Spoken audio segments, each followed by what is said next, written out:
Everyone's in on the Great Reset. Well, almost everyone. There's one guy who's got the power to do something to stop it, and you know exactly where I'm going. And they made a mistake. They tried to get Trump on their side, so they invited Donald Trump to Davos, I think a couple of times.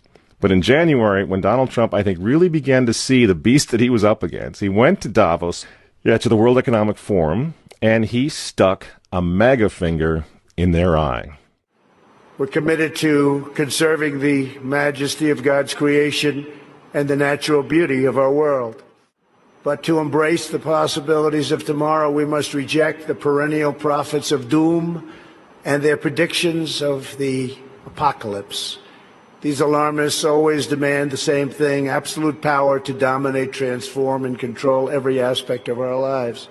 We will never let radical socialists destroy our economy, wreck our country. 2 days after Donald Trump gave that speech, the 89-year-old leftist weirdo billionaire George Soros made an emergency intervention where, at Davos, once again, warning that the U.S. 2020 election will determine the, quote, fate of the whole world. Now, in the context of Davos, take a look at this one more time. This is a month after Donald Trump addressed Davos and stuck the MAGA finger in their face. Here's what Francis, the Vatican, and Jeffrey Sachs had to say in response. And it is a dangerous country right now. It will be absolutely dangerous if Trump wins re-election. Trump wins re-election. Trump wins re-election. Francis invited this guy to the Amazon Synod as an honored guest and advisor. He's also Bernie Sanders' advisor. What's he doing in the Vatican? Why is this guy who's a promoter for socialist, out and out socialist, Bernie Sanders, what's he doing advising the Pope? Why does he have entree to the Vatican, friends? Sachs supports abortion and contraception, but that's not a problem for the Vatican. For the Vatican, for Pope Francis, and for his friends at the UN, Donald Trump is the problem, obviously, friends. Clearly, I consider the Trump administration a danger to the world, but I regard it as a purely temporary phenomenon that will disappear in 2020. Do you get it? Do you see why there's so much hate for Trump?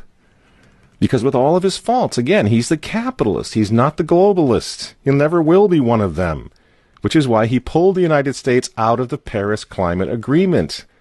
Donald Trump pulled the United States out of the World Health Organization. That's Bill Gates and company.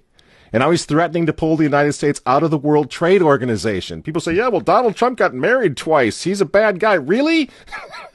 He's right in the face of the demons on this, friends. Nobody ever said he was a saint. He's knocking the sacred cows of the United Nations down all over the world right now. The General Assembly routinely votes 185 against the United States on almost everything right now.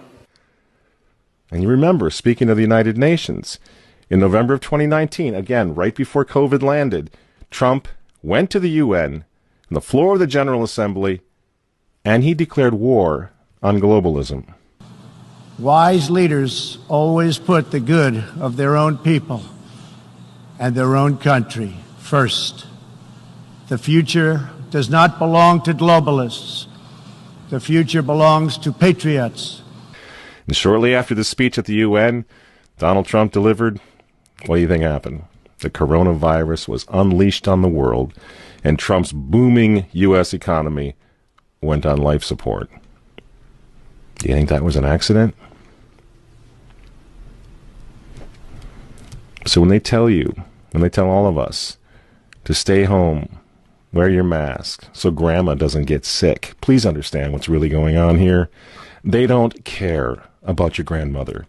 They don't care about old people, these people. They don't care about babies. They want them aborted so that they can save the common home.